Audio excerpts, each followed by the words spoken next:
She was 8 months pregnant when her husband's millionaire mistress slapped her in a packed courtroom. What happened next exposed a murder, revealed a criminal empire, and brought down one of America's most powerful men. This is Sarah Winter's story, and by the end, you'll understand why 20 million people called it the slap heard around the world. But first, if stories of justice and survival inspire you, smash that like button and subscribe with notifications on. Trust me, you won't want to miss how this unfolds. And drop a comment. Have you ever witnessed someone's mask slip completely in public? Let's dive in. Sarah Winters pressed her palm against her 7-month pregnant belly as she stared at the laptop screen in disbelief. The bedroom door was slightly ajar, and she could hear Bradley humming in the shower, completely unaware that his world was about to collapse. The email chain was right there, glowing on the screen like evidence of a crime. Messages between Bradley Sterling, her husband of 3 years, and Vanessa Colt, his supposed business partner. But these weren't business emails. They were intimate, detailed, and absolutely devastating. Can't wait to have the house to ourselves again. Sarah's mother visits are so convenient. Vanessa had written just 2 days ago. Your bed is much more comfortable than hotel rooms. Sarah's hands trembled as she scrolled through months of correspondence. Photos, plans, explicit messages. Her husband and his mistress had been using their home, their bed, while she visited her sick mother in Ohio. The betrayal cut deeper than any physical wound. "Sarah, everything okay in there?" Bradley's voice called from the bathroom. She quickly closed the laptop and tried to compose herself, but the damage was done. 3 years of marriage, 3 years of slowly giving up her independence, her teaching career, her friends. Bradley had convinced her she didn't need to work, that he could provide everything. He'd suggested she was too stressed around her old friends, that they were jealous of her new lifestyle. Gradually, she'd found herself isolated in their mansion, dependent on him for everything. The shower stopped running. Sarah knew she had maybe 90 seconds before Bradley emerged, charming and manipulative as always. She needed to think fast. When Bradley walked into their bedroom, towel wrapped around his waist, his smile was the same one that had captured her heart 4 years ago at a charity fundraiser. Tall, distinguished, with silver threading through his dark hair, he looked like the successful real estate mogul he claimed to be. "You look pale, sweetheart," he said, moving toward her with false concern. "The baby keeping you up again." "Bradley," Sarah began, her voice barely steady. "I saw the emails." His expression didn't change for a full 3 seconds. That's when Sarah knew for certain that everything in their marriage had been a lie. A truly innocent man would have looked confused, asked what emails, demanded to see what she was talking about. But Bradley Sterling wasn't innocent. "Sarah, you're being paranoid again," he said smoothly, sitting on the bed beside her. "Those pregnancy hormones are making you imagine things. Maybe we should call Dr. Martinez, get you something to help you relax." The gaslighting was so immediate, so practiced, that Sarah realized this wasn't his first time. How many other wives had he done this to? How many other women had he convinced they were crazy when they discovered his lies? I saw them. Bradley. Months of messages with Vanessa. In our bed. In our home. His mask slipped for just a moment, and Sarah saw something cold and calculating flash in his eyes. Then the charming smile returned. "Vanessa and I are business partners, nothing more. If you're feeling insecure, we can talk about it. But accusing me of cheating when you're carrying my child, that's not the woman I married." Sarah stood up, her hand protectively covering her belly. "I'm leaving." "Where exactly are you going to go?" Bradley asked, and now his voice carried a different tone entirely.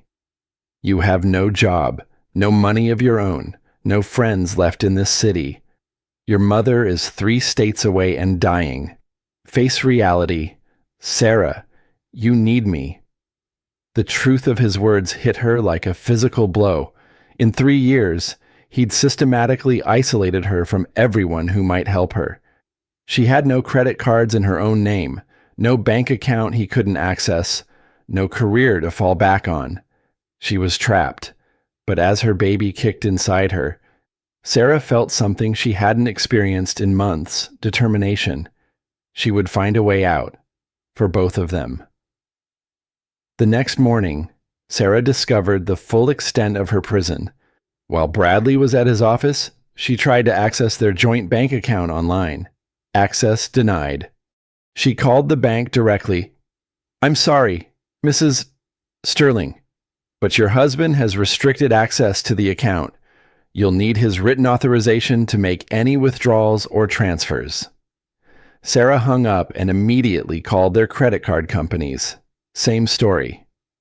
Every card had been frozen or canceled. In less than 24 hours, Bradley had cut off her financial lifeline completely. Her hands shaking, she called her mother in Ohio. "Mom, I need help. Bradley and I are having problems, and I need to come stay with you for a while." Her mother's voice was weak from the chemotherapy, but her concern was clear. "Of course, sweetheart. But how will you get here? Can you drive in your condition?" Sarah looked at the keys to her car hanging by the garage door. She tried to start the BMW Bradley had bought her for their anniversary. Nothing. He'd had it disabled somehow. The landline rang. Bradley's voice was calm and controlled. "I know what you're trying to do. Sarah, it won't work. I've protected our assets because you're not thinking clearly. The stress of pregnancy is making you irrational. When you're ready to discuss this like adults, I'll be home at 6. She was trapped in a $50 million cage. That afternoon, Sarah called the one person she could think of her former colleague, Janet, who tried to stay in touch despite Bradley's subtle discouragement. "Sarah, I've been so worried about you. You just disappeared from our lives. Janet, I need help. I can't explain everything over the phone, but I need to get away from Bradley. Can you come pick me up?" There was a long pause. "Sarah, Bradley called me yesterday. He said you were having some kind of breakdown, that the pregnancy was causing mental health issues. He asked us all to give you space while you got treatment." Sarah's heart sank. He'd already poisoned the well, turned her few remaining friends against her. "Janet, that's not true. He's lying to you. I want to believe you, but honestly, you've been so distant lately. And Bradley seemed genuinely worried about you and the baby. Maybe you should talk to a professional." After Janet hung up, Sarah sat in the empty mansion and faced the truth. Bradley hadn't just isolated her. He'd planned for this moment. He'd laid the groundwork to discredit her if she ever tried to leave. To everyone outside their marriage, he was the concerned husband dealing with an unstable wife. The baby kicked hard, as if sensing her distress. Sarah placed both hands on her belly and whispered, "I'm going to get us out of this. I promise." That evening, Bradley came home with flowers and takeout from her favorite restaurant. "I know you're going through a difficult time," he said, as if the previous day hadn't happened. "Pregnancy can be overwhelming. I've made an appointment with Dr. Peterson, a psychiatrist who specializes in prenatal mental health. He can help you work through these paranoid thoughts." Sarah stared at him in amazement. He was still playing the concerned husband, even when they were alone. "I'm not paranoid, Bradley. I'm not crazy. I know what I saw." "Of course you're not crazy," he said soothingly, "but you are under enormous stress. Let me take care of you. That's what husbands do." That night, as Bradley slept beside her, Sarah made her decision. She would document everything. She would find evidence that couldn't be dismissed as pregnancy-induced paranoia, and she would find someone who would believe her. The next morning, she started calling attorneys. "I need a divorce lawyer," she told the first office she reached. "My husband is Bradley Sterling." "Oh, I'm sorry, but we have a conflict of interest. We've done work for Mr. Sterling's companies. You'll need to find other representation." The second law firm said the same thing, and the third. By noon, Sarah realized that Bradley's business connections ran deeper than she'd imagined. He wasn't just wealthy, he had influence. Finally, a young attorney named Marcus Chen agreed to see her. "Mrs. Sterling, I'll be honest with you. Your husband's reputation in this city is complicated. Some of my colleagues are afraid to go up against him. But I've seen cases like yours before. Wealthy men who use their power to control and isolate their wives. If you're serious about leaving him, I'll help you. But it won't be easy." For the first time in days, Sarah felt a spark of hope. "I'm serious," she said. "More serious than I've ever been about anything in my life." Marcus Chen's law office was a stark contrast to the luxury Sarah had grown accustomed to. Located in a modest building downtown, it was clean but cramped, with law books stacked on every available surface. But Marcus himself inspired confidence. At 38, he had the focused intensity of someone who'd fought difficult battles and won. "First things first," Marcus said, spreading documents across his desk. "We need to document everything: the financial abuse, the isolation tactics, the gaslighting.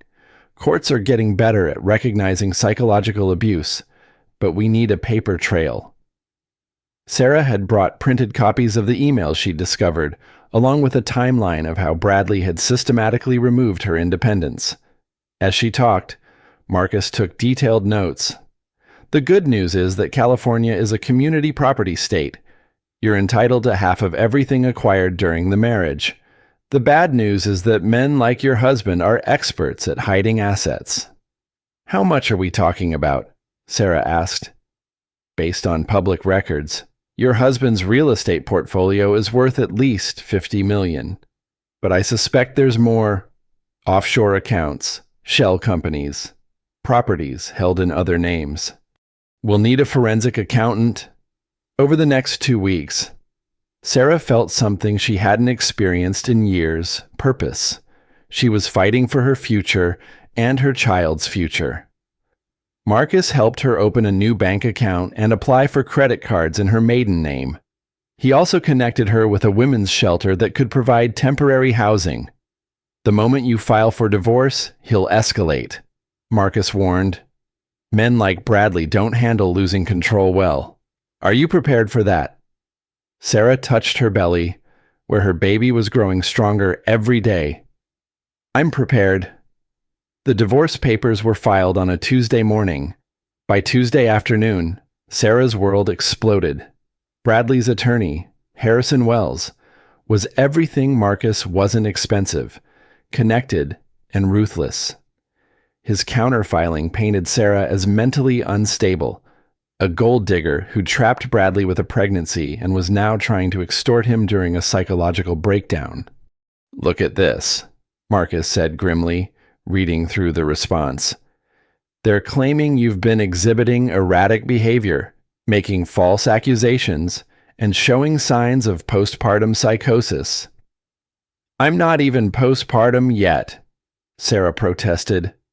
"They know that. This is character assassination, pure and simple. They're trying to get ahead of your abuse claims by painting you as unreliable." The psychological evaluation Bradley had tried to force her into was now being used against her. Her refusal to see his chosen psychiatrist was presented as evidence of her deteriorating mental state. But the worst was yet to come. "They're seeking emergency custody," Marcus said quietly. They want the court to order that the baby be placed with Bradley immediately after birth, with supervised visitation only for you. Sarah felt the room spin. They can't do that. The baby isn't even born yet. In cases involving alleged parental mental instability, courts can make preemptive custody decisions. We'll fight it. But Sarah, you need to understand what we're up against. Bradley has unlimited resources and no conscience. He'll try to destroy you completely. The preliminary hearing was scheduled for the following Monday. Sarah spent the weekend at the women's shelter, a secure facility that provided safety for domestic abuse victims. Her small room was basic but clean, and for the first time in months, she felt truly safe. On Sunday, she called her mother in Ohio. "How are you holding up, sweetheart?" Her mother's voice was weaker than before. "I'm managing. Mom, how's your treatment going?" "The doctors are optimistic. But Sarah, I need to tell you something. A man called yesterday, claiming to be a private investigator. He was asking questions about your mental health, whether you'd ever exhibited strange behavior." Sarah's blood ran cold. "What did you tell him?" "I hung up on him. But honey, what kind of trouble are you in? The kind where a powerful man is trying to make me disappear. Mom, but I'm fighting back." After she hung up, Sarah sat in the shelter's common room, watching other women who'd escaped terrible situations. Some had black eyes that were healing. Others had children who flinched at sudden movements. All of them had found the courage to leave, just like she had. Monday morning arrived gray and rainy, matching Sarah's mood as she walked into the courthouse with Marcus. The hallway outside the courtroom was filled with expensive suits. Bradley's legal army had arrived in force. Bradley himself sat on a bench near the courtroom doors, looking every inch the concerned husband in a perfectly tailored navy suit. Beside him sat Vanessa Colt. Sarah stopped walking. Why is she here? Marcus followed her gaze and frowned. She has no legal standing in this case. She shouldn't be here at all. But there she was, tall, blonde, and beautiful in the way that magazine covers demanded. At 32, Vanessa looked like she'd stepped out of a boardroom power fantasy. Her presence was a deliberate intimidation tactic, and it was working. "Stay focused," Marcus murmured as they approached the courtroom doors. "Don't let them rattle you." But as they passed Bradley's bench, Vanessa spoke just loud enough for Sarah to hear. "Poor thing looks exhausted. Pregnancy really isn't agreeing with her, is it?" Sarah's hands clenched into fists, but she kept walking. The baby kicked hard, as if responding to her stress. Inside the courtroom, Judge Patricia Hayes reviewed the preliminary motions with the practiced efficiency of someone who'd seen every variety of human conflict. She was in her 50s, with graying hair pulled back severely and eyes that missed nothing.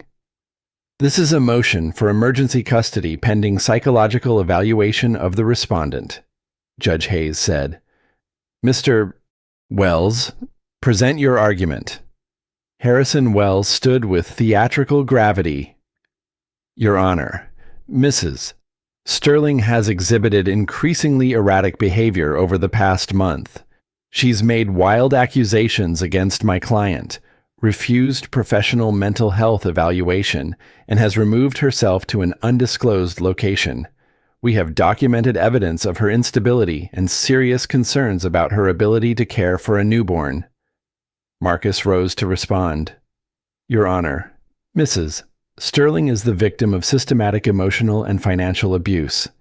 She left the marital home because she discovered her husband's affair and was subsequently cut off from all financial resources. The erratic behavior opposing counsel describes is actually a woman fighting for her survival and the safety of her unborn child." For 2 hours, the attorneys battled over psychological evaluations, financial records, and witness testimony. Sarah listened to her life being dissected and distorted, her every action reinterpreted as evidence of mental illness. Finally, Judge Hayes called for a recess to review the evidence. "Whatever happens," Marcus said quietly, "we don't give up. This is just the first battle." But when court reconvened, Sarah's heart sank at the judge's expression. "I'm ordering a full psychological evaluation for Mrs. Sterling by a court-appointed psychiatrist," Judge Hayes announced. "Additionally, given the concerns raised about the respondent's current mental state, I'm placing temporary restrictions on her access to marital assets pending the completion of this evaluation." Sarah felt the room tilting. She was losing everything. Furthermore, the judge continued, "If Mrs. Sterling fails to comply with the psychological evaluation within 72 hours, I will consider more restrictive measures regarding potential custody arrangements."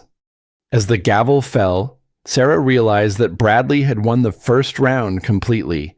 She was trapped, discredited, and running out of time. The court-appointed psychiatrist, Dr. Elizabeth Morrison, had an office that felt more like a living room than a medical facility. Soft lighting, comfortable chairs, and strategically placed tissue boxes created an atmosphere designed to encourage confession. "Mrs. Sterling, I want you to understand that I'm completely neutral in your legal proceedings," Dr. Morrison began. "My job is simply to assess your current mental state and your ability to care for your child." Sarah had spent the previous evening with Marcus, preparing for this evaluation that could determine her future. "Be honest but careful," he'd advised. "Don't minimize what Bradley did to you, but don't let anger make you sound irrational." For 90 minutes, Sarah recounted her marriage, the discovery of the affair, and Bradley's subsequent retaliation. Dr. Morrison took careful notes, asking probing questions about Sarah's emotional responses and coping mechanisms. "You've been under enormous stress," the doctor observed. "How are you managing your anxiety levels?" "Some days are harder than others," Sarah admitted. "But I'm sleeping better now that I'm not constantly walking on eggshells. At the shelter, I don't have to worry about saying the wrong thing or setting Bradley off." "Tell me about these situations where you felt you might set him off." Sarah described the subtle forms of control that had become normal in her marriage. How Bradley would give her the silent treatment for days if she disagreed with him about anything. How he'd make plans without consulting her, then act hurt if she wasn't enthusiastic. How he'd criticize her appearance, her intelligence, and her emotional responses until she stopped trusting her own perceptions. "That sounds exhausting," Dr. Morrison said gently. "How did it affect your daily life?" "I stopped having opinions about anything," Sarah realized as she spoke. "I stopped calling friends because I never knew if Bradley would approve of what I'd said. I stopped making plans because he might change them. I became this shadow of myself, trying to be whatever he wanted at any given moment." The session ended with Dr. Morrison promising a full report within a week. As Sarah left the office, she felt cautiously optimistic. She'd told her truth clearly and calmly. Surely that had to count for something. But her optimism was short-lived. 2 days later, Marcus called with devastating news. "Bradley's team has filed additional motions," he said grimly. "They're claiming you violated the court's asset freeze by staying at the women's shelter." Sarah was confused. "How is that violating anything? I'm not spending marital assets." "They're arguing that by not staying in the marital home, you're causing unnecessary expenses for alternative housing that could be avoided. It's a stretch, but they're trying to paint everything you do as irrational and expensive." That afternoon brought worse news. Sarah's mother called from Ohio, her voice weak and shaky. "Honey, I'm in the hospital. The treatment isn't working as well as we hoped." Sarah felt her world cracking apart. "Mom, I'll find a way to get there." "No, sweetheart. You can't travel in your condition, and you can't abandon your legal case. I'll be okay." Just take care of yourself and my grandchild." After the call, Sarah sat in the shelter's common room and cried harder than she had since childhood. She was trapped in a legal battle she couldn't afford to lose, while her mother was dying 3 states away and she couldn't even be there.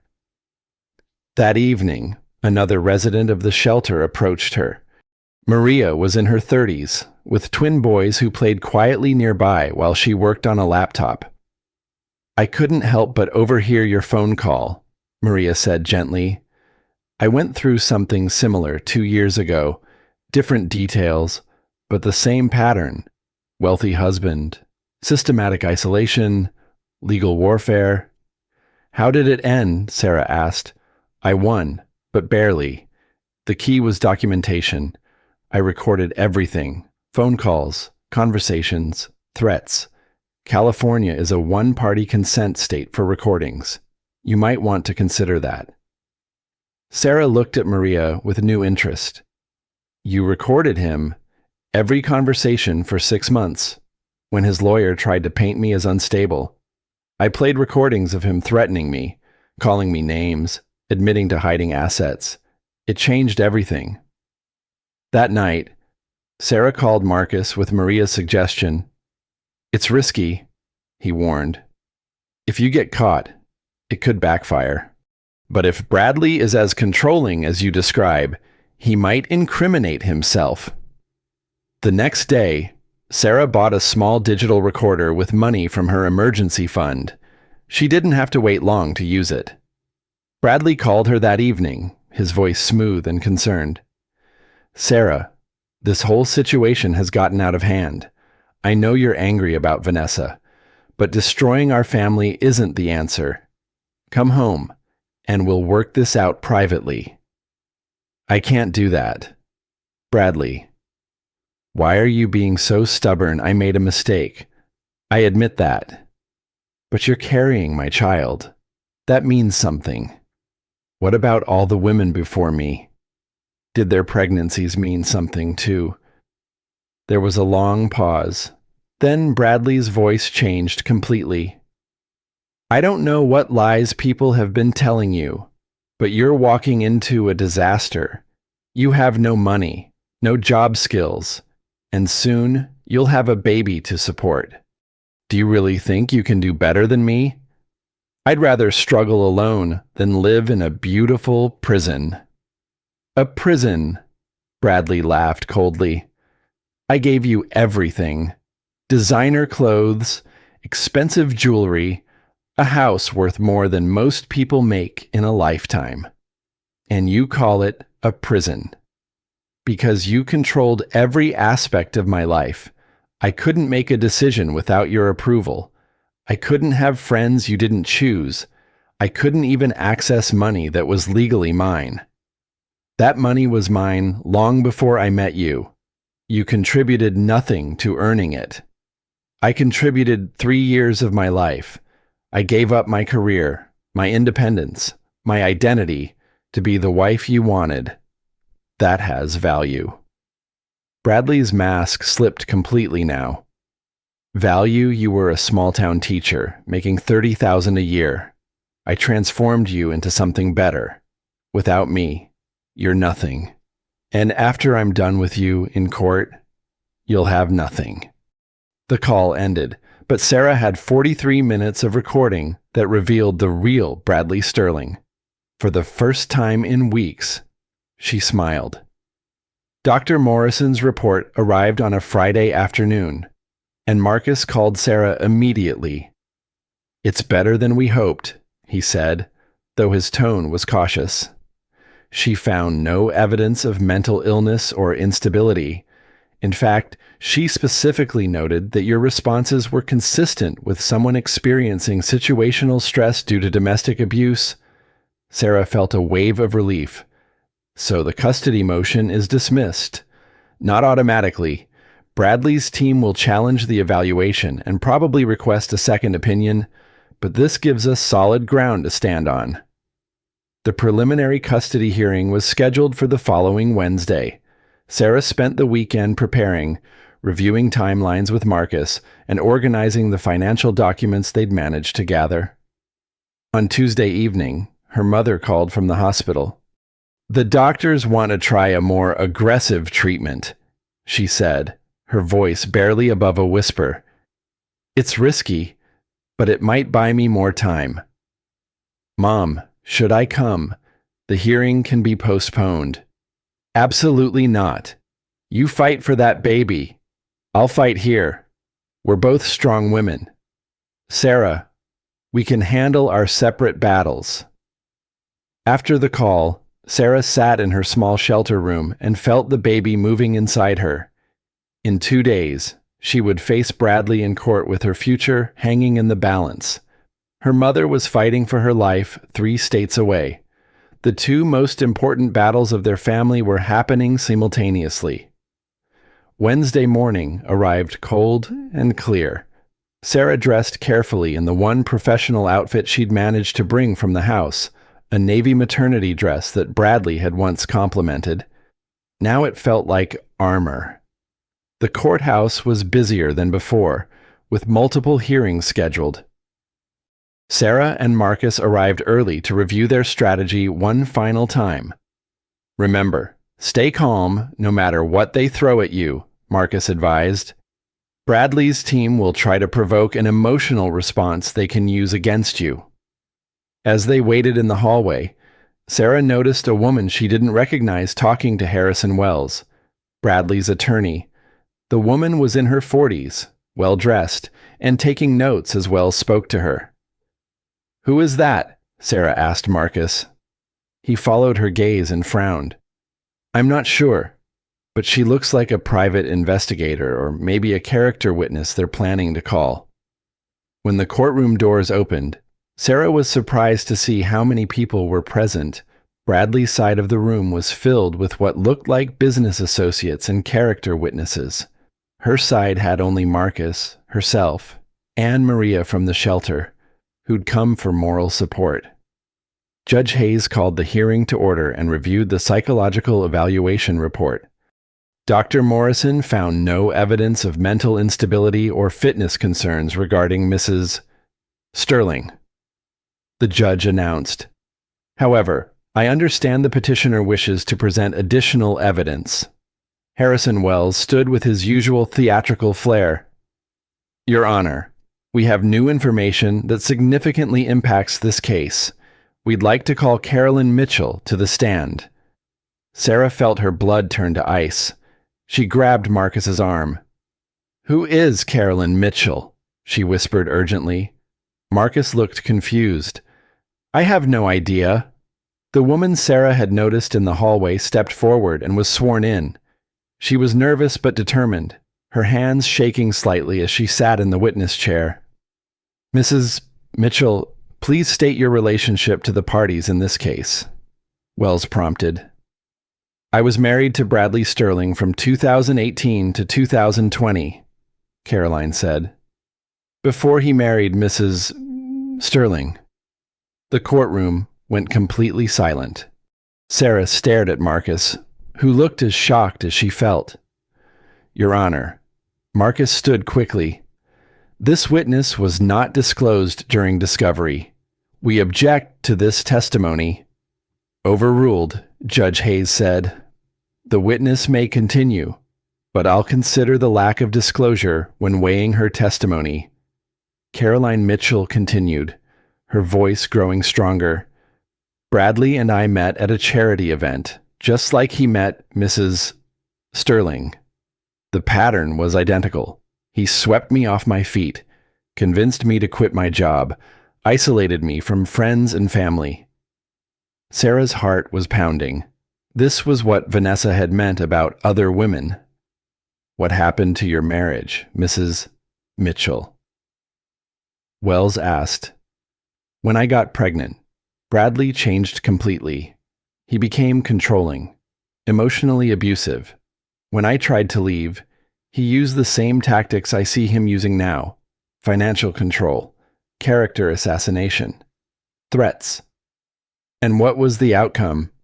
Caroline's voice broke slightly. "I lost the baby at 28 weeks, the stress of the legal battle, the isolation, the constant attacks on my character. My doctor said it all contributed to early labor. The baby didn't survive.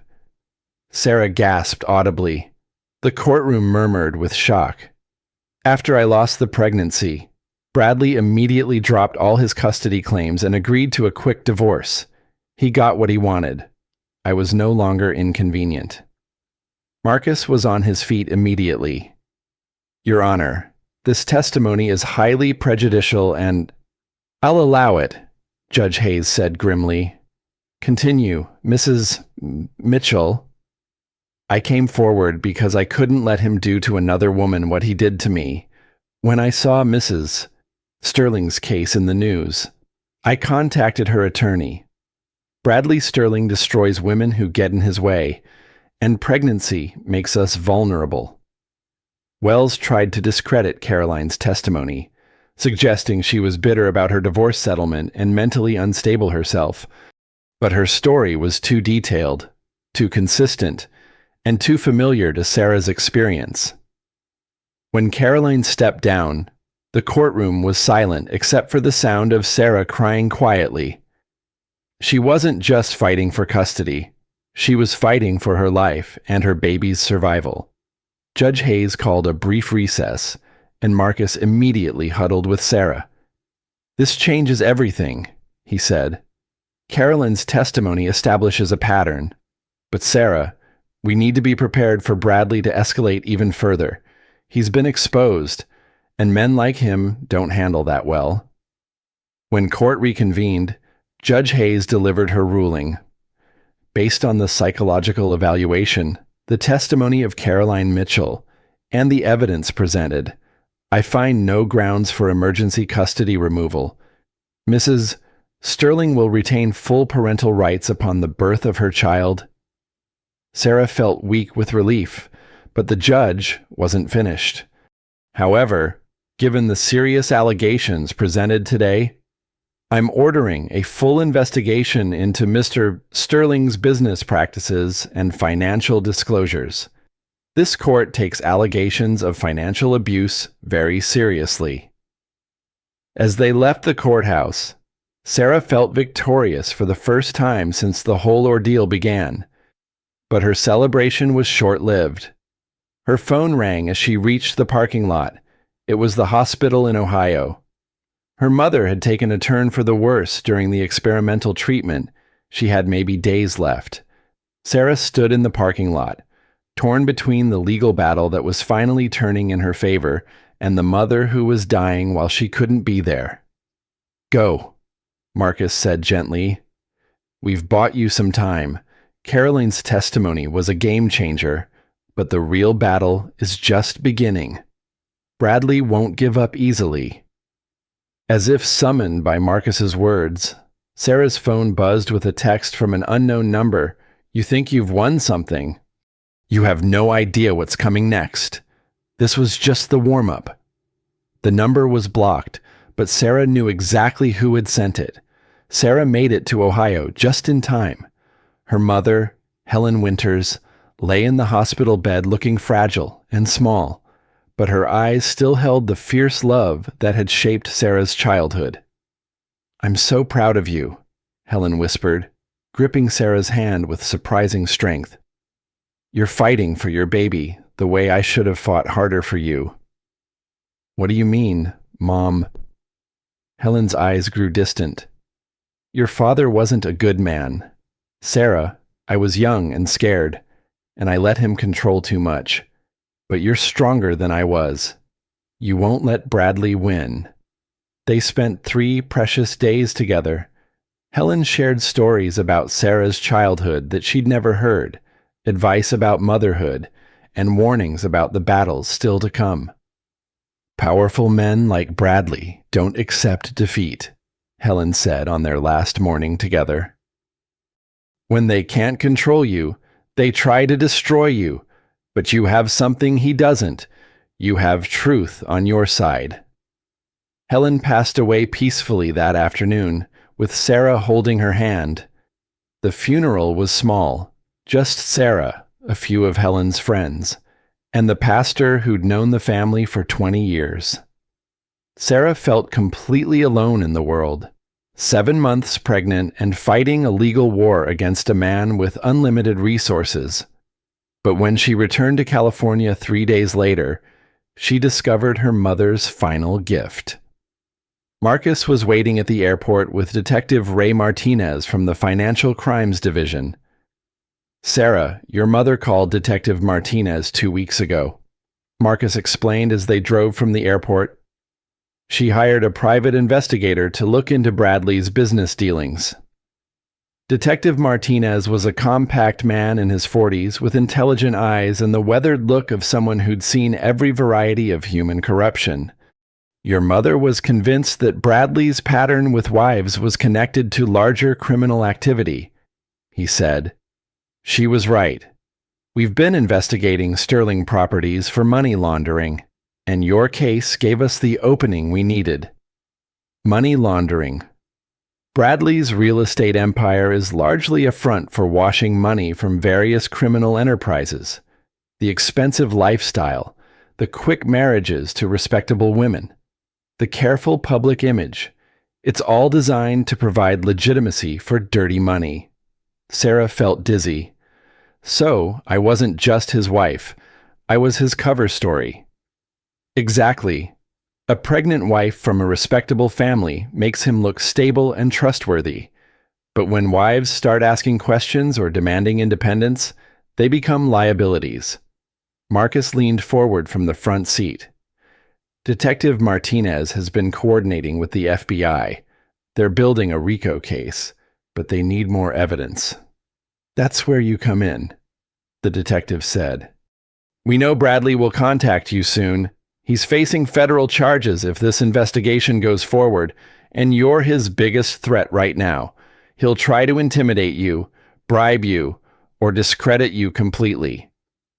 "What do you need me to do?" "Whatever you're comfortable with. If he calls, if he approaches you, if he makes any threats or offers, we'd like to document everything." Sarah thought about her mother's words about powerful men not accepting defeat. "He's going to escalate, isn't he?" "Almost certainly. Men like Bradley view other people as assets or threats. Right now, you're the biggest threat to everything he's built." They were right. Sarah had been back in California for less than 24 hours when Bradley made his move. She was at the women's shelter, trying to process her grief and prepare for the next phase of her legal battle, when the director knocked on her door. "Sarah, there's a gentleman here to see you. Says he's from your husband's legal team." Sarah found Harrison Wells waiting in the lobby, looking out of place in the modest shelter environment. His expensive suit and condescending smile made her skin crawl. "Mrs. Sterling, I'm sorry for your loss. Your husband wanted me to express his condolences about your mother." "What do you want, Mr. Wells?" "To discuss a settlement that would benefit everyone involved. Your husband is prepared to be extremely generous." Wells opened his briefcase and withdrew a document. $15 million, plus medical expenses for the baby and a trust fund for his education. In exchange, you agree to a quick, quiet divorce with joint custody. Sarah stared at the number. $15 million would solve every financial worry she'd ever have. Her baby would never want for anything. "What's the catch?" "No catch. Just a standard non-disclosure agreement about the marriage and your reasons for seeking divorce. Nothing public. Nothing that could be used to embarrass Mr. Sterling professionally." "You want me to stay quiet about the abuse?" Wells's smile never wavered. "Such a harsh word. Let's call it marital difficulties. Rich couples have them all the time." Sarah thought about her mother dying while fighting cancer, about Caroline Mitchell losing her baby, about the other women Bradley had surely destroyed over the years. "I need time to think about it." "Of course, but don't take too long. Generous offers have expiration dates." After Wells left, Sarah called Marcus immediately. $15 million is more than we ever expected to get at trial, he admitted. But Sarah, the non-disclosure agreement would prevent you from helping the federal investigation. Bradley knows exactly what he's doing. That evening, Detective Martinez visited the shelter to discuss the offer. It's your choice, he said. $15 million would set you and your baby up for life. But if you take it, Bradley stays free to do this to other women. And the criminal enterprises he's been helping will continue operating. Sarah placed her hands on her belly, feeling the baby kick strongly. Her child deserved financial security. But what kind of world would they inherit if people like Bradley faced no consequences for their actions? How strong is your case without me? Honestly, much weaker. Your testimony about the financial abuse and control tactics helps establish the pattern we need. But we have other evidence, financial records, witness testimony, Caroline Mitchell's story. That night, Sarah called Caroline to discuss the decision. I won't tell you what to do, Caroline said, but I can tell you that taking his money won't make you feel safe. I took a settlement too, and I still wake up some nights wondering if he's going to decide I know too much and come after me. Do you really think he's that dangerous? Sarah, I lost my baby because of the stress he put me through. If that's not dangerous, I don't know what is. The next morning, Sarah made her decision. She called Wells and arranged to meet him at Marcus's office. I'm not taking the money, she announced as soon as Wells sat down. His confident smile faltered for the first time. Mrs. Sterling, I strongly advise you to reconsider. $15 million is far more than you'd likely receive at trial. I'm sure it is, but I won't be bought off while Bradley continues destroying other women's lives. Wells stood up, his mask slipping completely. You're making a serious mistake. My client has been extremely patient with your emotional instability, but patience has limits. Is that a threat, Mr. Wells? Marcus asked, his voice sharp. It's a reality check. Mrs. Sterling has no idea what she's up against.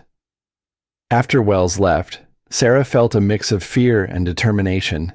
She just refused $15 million and declared war on one of the most powerful men in the city. Are you sure about this? Marcus asked gently. Sarah thought about her mother, about Caroline Mitchell, about all the women whose stories she'd never hear because they'd been silenced by money or intimidation. I'm sure. But Marcus, I need you to promise me something. If anything happens to me, if I have an accident or suddenly decide to disappear, don't let them cover it up. Make sure people know the truth. Nothing's going to happen to you, Sarah. We won't let it. But that night, as Sarah lay in her narrow shelter bed feeling her baby moving inside her, she couldn't shake the feeling that the real battle was just beginning. And this time, Bradley wouldn't offer her money to disappear quietly. This time, he would try to make her disappear permanently. The attack came at dawn on a Tuesday morning. Sarah was in the shelter's common room, having breakfast and talking with Maria about her federal testimony scheduled for that afternoon, when the fire alarm began shrieking throughout the building. Everyone out, the shelter director shouted. This is not a drill. Sarah grabbed her emergency bag and moved as quickly as her 8-month pregnant body would allow. The other residents were filing out through the emergency exits in an orderly fashion they'd practiced many times. But as Sarah reached the parking lot, she realized something was wrong. There was no smoke, no smell of fire, no fire trucks approaching. The other women looked around confused, and the director was frantically speaking into her phone. It was a false alarm, she announced. Someone called in a bomb threat, but the building is clear. We can go back inside in a few minutes. Sarah's blood ran cold. This wasn't a coincidence. Someone had wanted all the residents outside and identifiable. She scanned the parking lot and froze when she saw a familiar figure standing by a black sedan across the street. Vanessa Colt was watching the evacuated shelter with the focused attention of a predator selecting prey. Sarah grabbed Maria's arm. "Call Detective Martinez right now. Tell him Vanessa Colt is here, and they called in a false bomb threat." "Sarah, what's going on?" "They're making their move. The federal testimony is this afternoon, and Bradley's running out of options." Maria was already dialing as Sarah tried to position herself among the other residents, using them as shields. But Vanessa had spotted her. Their eyes met across the street, and Vanessa smiled, a cold expression that made Sarah's skin crawl. Then Vanessa got back in her car and drove away. Detective Martinez arrived within 10 minutes, along with 2 unmarked cars full of federal agents. "We're moving you to a safe house immediately," he said. "The bomb threat was designed to flush you out and confirm your location. They're planning something big." As they drove through the city, Martinez explained the situation. "We arrested 3 of Bradley's business associates this morning on money laundering charges. The net is closing, and he knows it. Desperate men make dangerous decisions." "Where are we going?" "Secure location outside the city. You'll give your testimony via video link this afternoon, and then we'll keep you safe until the trial." But the safe house never felt safe to Sarah. It was a modest ranch home in the suburbs, staffed by federal marshals who were professional and courteous, but couldn't hide their concern about the threat level. At 2 p.m., Sarah sat in front of a camera and microphone to give the most important testimony of her life. On the screen, she could see the federal courthouse where Bradley sat with his new legal team, his 4th set of attorneys since the investigation began. For 3 hours, Sarah detailed the financial abuse, the isolation tactics, the systematic destruction of her independence and identity. She described how Bradley had used their marriage as a cover for criminal activities, how he'd threatened her when she tried to leave, and how his pattern of behavior with previous wives suggested a criminal enterprise that used women as disposable assets. Bradley's attorney tried to paint her as a bitter ex-wife seeking revenge, but Sarah's testimony was too detailed, too consistent, and too well documented to dismiss. When the video connection ended, Sarah felt emotionally drained but hopeful. She'd told her truth to a federal court, and that truth would help bring Bradley to justice. But her sense of victory was short-lived. At 6 p.m., one of the marshals answered his phone, and his expression grew grim. "Mrs. Sterling, we have a problem. Vanessa Colt has disappeared from surveillance, and there's been a breach in courthouse security. Someone tried to access the video feed of your testimony." "What does that mean?" "It means they know where you are, and they're coming." The marshals immediately began evacuation protocols, but they were too late. Sarah was gathering her few belongings when she heard the sound she'd been dreading for weeks. Bradley's voice, calm and controlled, coming from the front yard. "Sarah, I know you're in there. We need to talk." Through the bedroom window, Sarah could see him standing by the front gate with Vanessa beside him. He was dressed casually, like a suburban husband coming home from work, but something in his posture radiated menace. "Mrs. Sterling, get away from the window," the lead marshal ordered. "We're calling for backup." But backup was 20 minutes away, and Bradley was walking toward the front door. "Sarah," he called out, "I'm not here to hurt you. I'm here to make you an offer you haven't heard yet." The marshal was speaking rapidly into his radio, coordinating with local police and federal backup, but Sarah realized they were trapped. The safe house had become a prison. "What do you want, Bradley?" Sarah called out, staying away from the windows. "I want to introduce you to some friends of mine, people who are very unhappy about your testimony today. They've invested a lot of money in my businesses over the years, and your statements could cost them millions." Sarah's blood turned to ice. She wasn't just dealing with Bradley anymore. She was facing the criminal organizations he'd been working with. "But I'm a reasonable man," Bradley continued. "I'm prepared to offer you something better than $15 million. I'm prepared to offer you your life." The front door exploded inward. What happened next unfolded in slow motion. Federal marshals shouting orders, the sound of breaking glass. Bradley's voice rising above the chaos with terrifying calm. "Nobody has to get hurt here. I just want to talk to my wife." Sarah crouched behind the bed, her hands protecting her belly as gunfire erupted throughout the house. The baby was moving frantically, responding to her terror and adrenaline. "Sarah."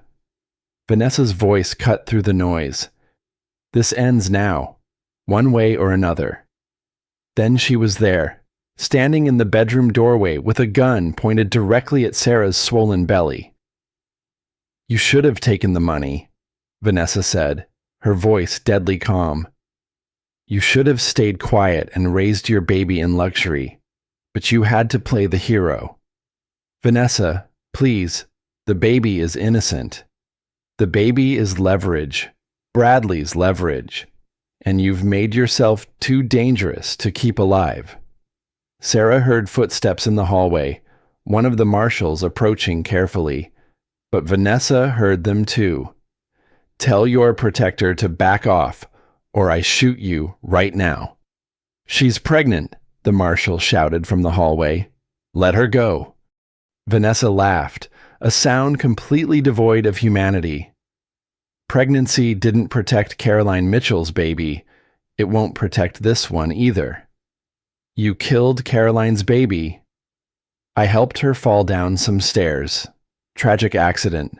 Just like the tragic accident that's about to happen here." The gunshot was deafening in the small room, but it wasn't Vanessa's gun that fired.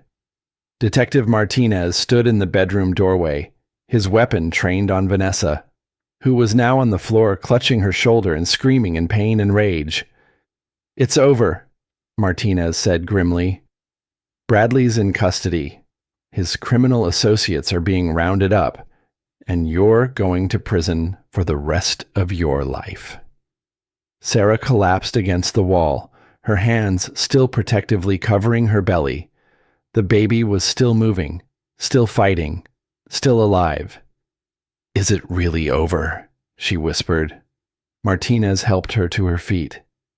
"The criminal enterprise is finished. Bradley will never hurt another woman. And you, Sarah, you're free."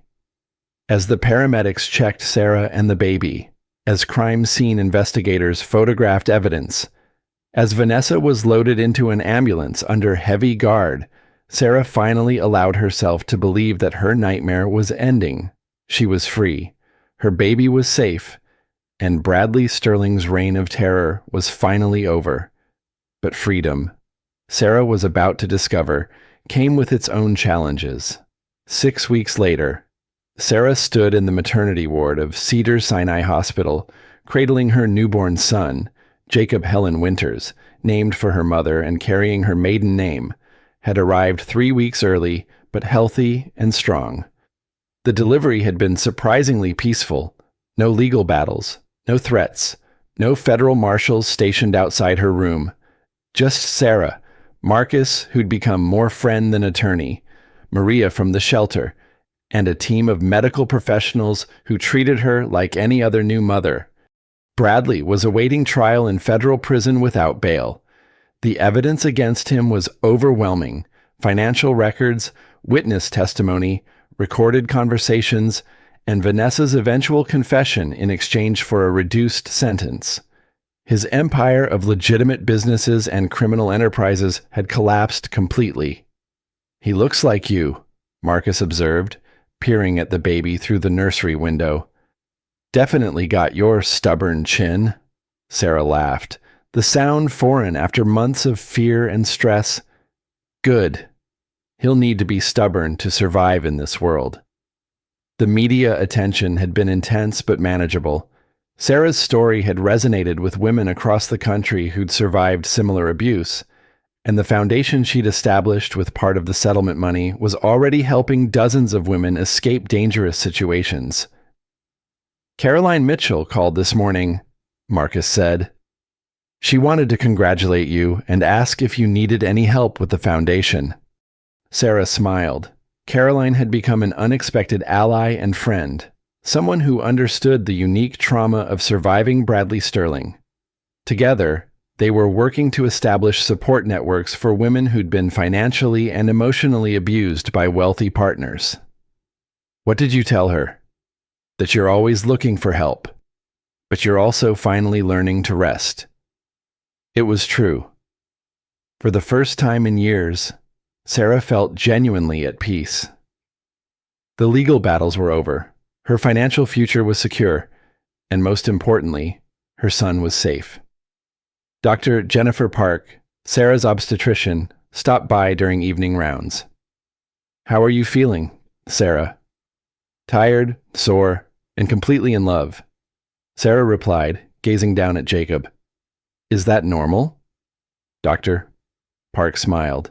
"Perfectly normal. And you should be proud of yourself. You've been through more stress than most people experience in a lifetime, and you still managed to bring a healthy baby into the world." That evening, after Marcus left and the hospital settled into nighttime quiet, Sarah sat in the rocking chair by her bed and tried to process everything that had happened. A year ago, she'd been trapped in a marriage she thought was perfect, isolated from everyone who might help her, convinced she was lucky to have Bradley's love. Tonight, she was a single mother with a newborn, but she was free. Her phone buzzed with a text from Detective Martinez. "Saw the news about Jacob's birth. Congratulations. Bradley pled guilty to all charges today. 65 years. No possibility of parole." Sarah closed her eyes and whispered a prayer of gratitude. Justice had been served, not just for her, but for Caroline, for the other women Bradley had destroyed, and for all the future victims he'd never get the chance to hurt.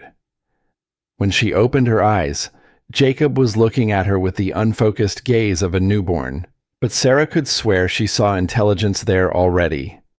"Your grandmother would have loved you so much," she whispered to him. "She fought to protect us both, and she won. We're free, baby boy. We're finally free." Over the next few days, the hospital room filled with flowers and cards from supporters across the country, women who'd survived similar situations, legal professionals who'd followed the case, complete strangers who'd been inspired by Sarah's courage. One card particularly touched her. It was from a teenager in Texas whose mother was currently trapped in an abusive marriage. "Dear Mrs. Winters," it read, "My mom has been following your story, and it gave her the courage to call a lawyer. We're moving to a shelter next week, and Mom says it's because you showed us that rich men aren't above the law. Thank you for fighting, not just for yourself, but for all of us." Sarah showed the card to Maria, who'd stopped by with a care package from the other shelter residents. "This is why you couldn't take the money," Maria said simply. "This is why it mattered that you spoke up. I just wanted to protect my baby. And in doing that, you protected everybody's babies." On discharge day, Sarah faced a problem she'd been avoiding: where to go next. The safe house was no longer available, and she couldn't return to the women's shelter with a newborn. Marcus had an answer. "Caroline Mitchell owns a small apartment building in Santa Monica. She's offering you a 2-bedroom unit, rent-free for the first year, while you figure out your next steps.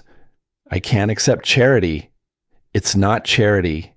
It's community. It's women taking care of each other." Sarah thought about that concept as she packed Jacob's things and prepared to leave the hospital. For years, she'd been isolated, convinced she had to handle everything alone.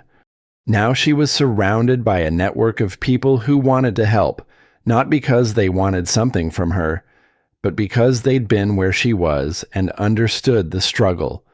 Caroline was waiting in the apartment when they arrived.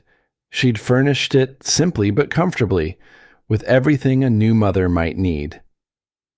"The nursery is set up," Caroline said, leading them to a sunny room with pale yellow walls and a crib positioned to catch the morning light.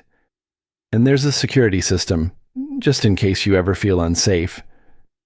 Sarah looked around the room and felt something she hadn't experienced in years. Home. "Caroline, I don't know how to thank you." "You already did. You made sure Bradley will never hurt another woman. That's thanks enough."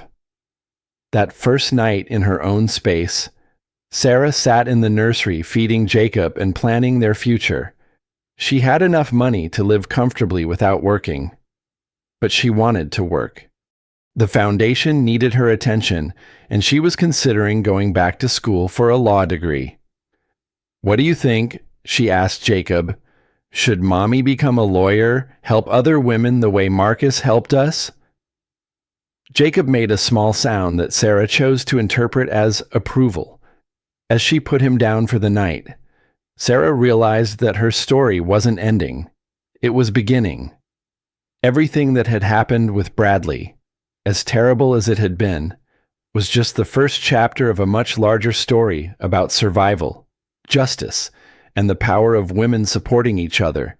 She was no longer Sarah Sterling, the trophy wife who'd lost herself in someone else's expectations.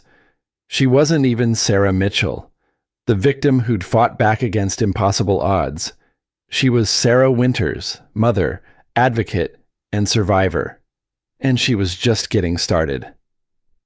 1 year later, Sarah sat in a federal courtroom watching Bradley Sterling receive his sentence. 65 years without possibility of parole. He was 51 years old. He would die in prison. Jacob, now 14 months old, sat quietly in her lap, babbling and reaching for Carolyn's wooden toy. Sarah's son would grow up knowing his mother had been brave enough to bring a monster to justice. The defendant showed complete disregard for the law and human dignity, Judge Morrison announced. This sentence ensures he will never again harm innocent people. Bradley showed no emotion as the sentence was read. He'd aged dramatically during custody, gray hair, orange uniform replacing expensive suits, but his eyes still held that cold calculation Sarah remembered. As marshals led him away, Bradley turned to look directly at Sarah. For a moment, their eyes met across the courtroom.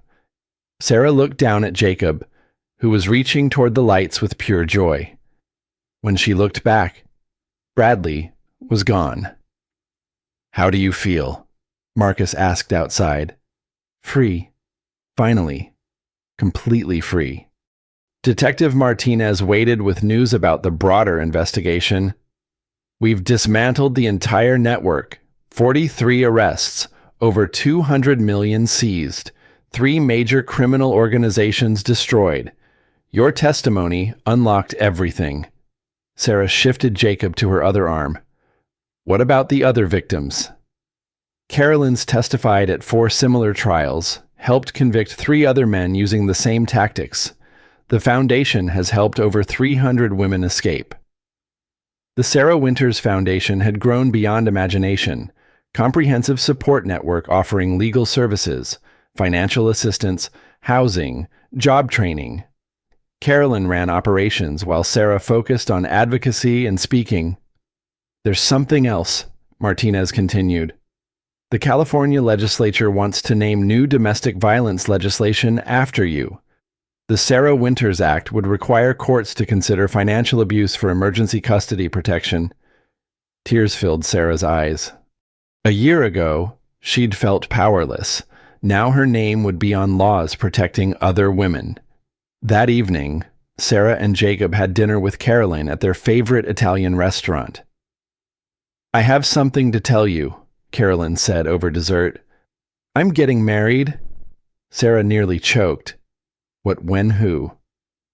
Caroline laughed, the first truly happy sound Sarah had heard from her. "His name is David. He's a teacher, knows about my past, doesn't care. Says I'm the strongest woman he's ever met." Caroline, that's wonderful. The point is, I never thought I'd trust anyone again after Bradley. But healing is possible. Love is possible. A normal life is possible.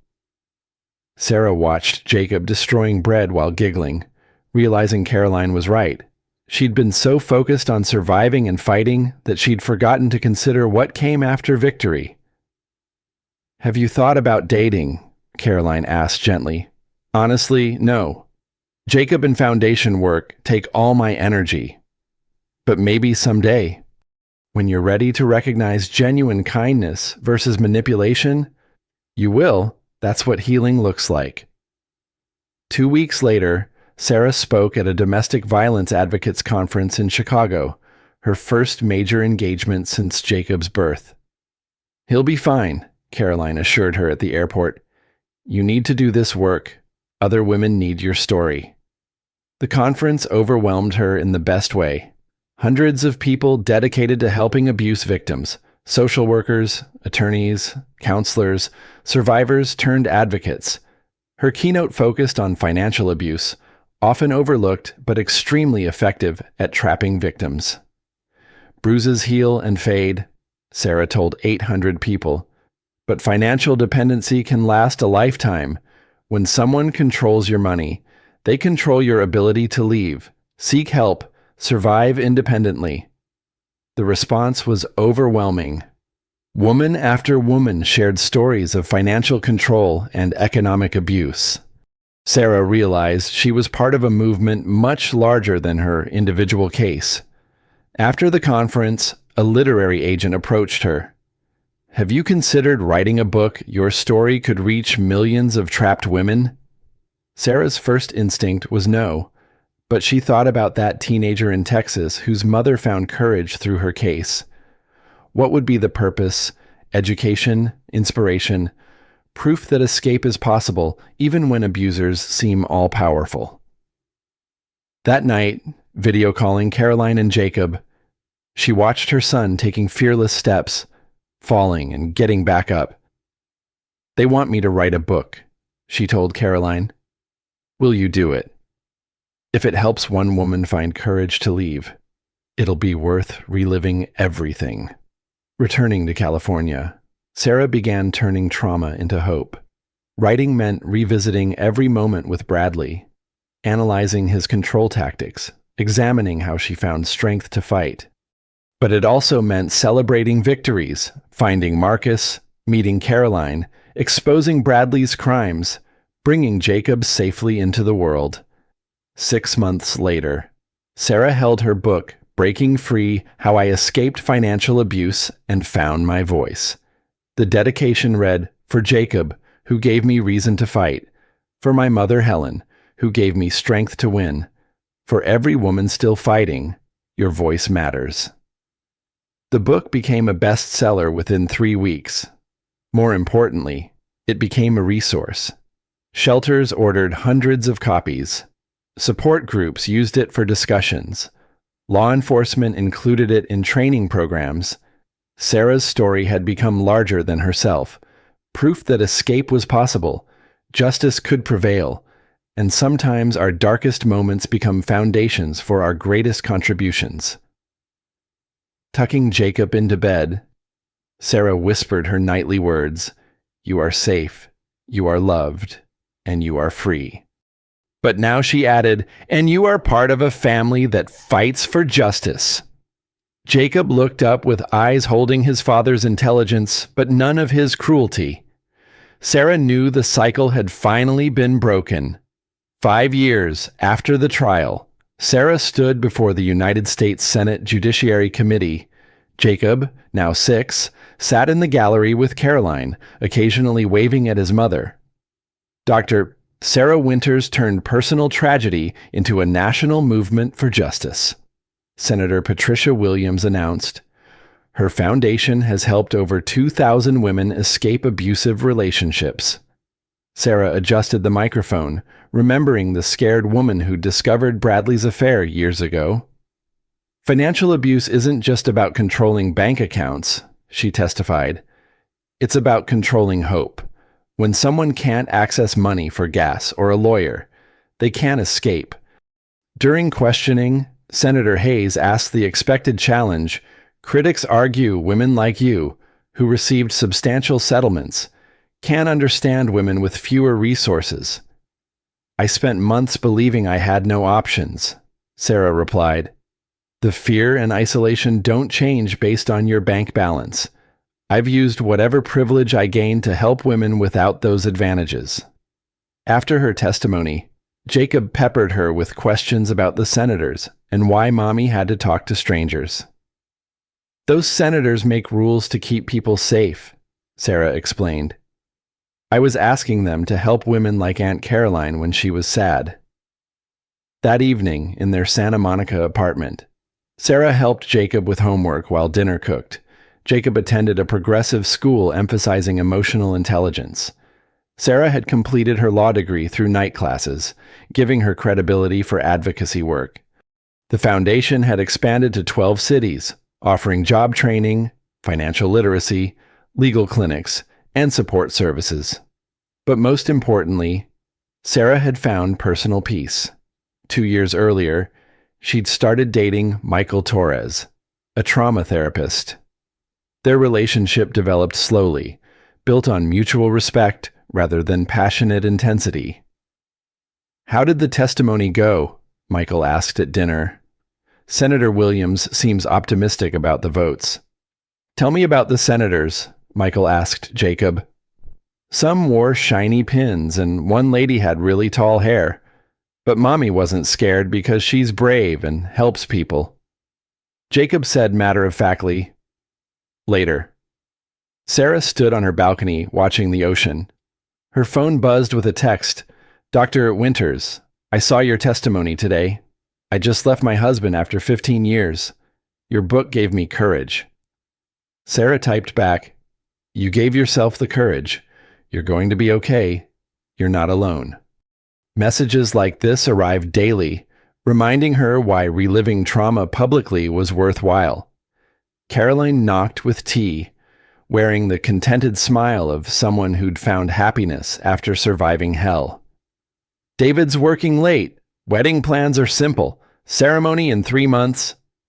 They'd become true friends, business partners, chosen family. I have something to tell you, Sarah said. Michael asked me to marry him. Caroline nearly dropped her cup. What did you say? I told him I needed time to think. Are you scared, terrified? Not of Michael, but marriage feels loaded with history and fear. Caroline looked at her seriously. What does your heart tell you? Sarah thought about Michael's patient courtship, his support, his complete lack of controlling behavior. My heart tells me Michael isn't Bradley, and I deserve to be happy. Then you have your answer. 6 months later, they married in Caroline's backyard. Jacob served as ring bearer with characteristic fearlessness. During the reception, he took the microphone unprompted. Michael, thank you for making my mom happy and teaching me baseball. My mom is a hero who helps other moms be safe. I'm proud to be her son. Sarah had survived congressional testimony without crying, but her son's words reduced her to tears of joy. As they danced, Michael whispered, "Thank you for letting me be part of this family. Thank you for being the kind of man I could trust with my heart and my son." Looking around, Sarah saw their chosen family, Caroline and David, Marcus and his wife, Detective Martinez's family, Maria from the shelter, foundation colleagues, Michael's relatives who'd embraced them. This wasn't the fairy tale wedding she'd once imagined, but it was real in a way her first wedding never was. Later, tucking Jacob into their new house with a safe backyard, Sarah reflected on their journey. "Mom, are we going to live happily ever after?" Jacob asked sleepily. "We're going to live honestly ever after, with love, work, and helping others. That's better than any fairy tale." After Jacob slept, Sarah and Michael sat on their porch, sharing wine. Any regrets? Michael asked. No regrets, only gratitude for surviving long enough to find this. She paused, watching stars appear. I used to think my Bradley story was about what happened to me, but I've realized it's about what I chose to do with it. The foundation, advocacy work. That is my survival story. Michael took her hand, no possessiveness, just connection and partnership. What's next? He asked. More work, more healing, more helping, more living fully and freely. Inside, Sarah felt her mother's presence as blessing, not grief. Helen Winters had raised a daughter strong enough to survive and generous enough to help others. The scared woman who discovered betrayal was gone. In her place stood Dr. Sarah Winters Torres, survivor, advocate, mother, wife, warrior, broken by cruelty but rebuilt by love and purpose. Justice had been served. Bradley would die in prison. Vanessa had disappeared into obscurity. Their criminal network was dismantled, but love had triumphed, not controlling obsession, but liberating love that allowed people to become their truest selves. Checking on Jacob one final time, Sarah whispered her nightly prayer, "Thank you for keeping us safe. Thank you for showing us our story isn't ending. It's just beginning." The same stars that witnessed her darkest moments now blessed her brightest. Sarah finally understood survival wasn't just escaping danger, it was building a life so meaningful that darkness could never reclaim it.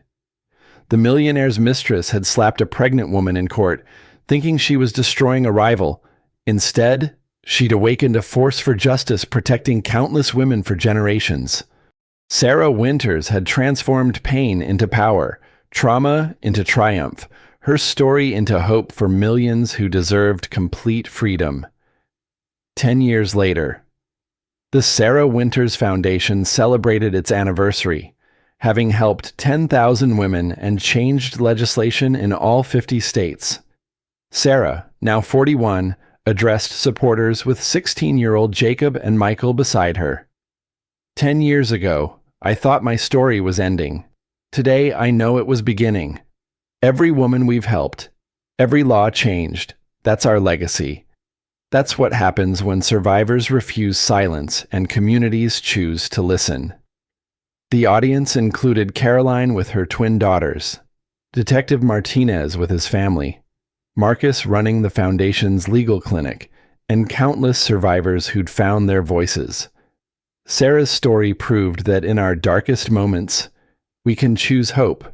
Sometimes, if we're brave and lucky, our choices light the way for others walking toward freedom.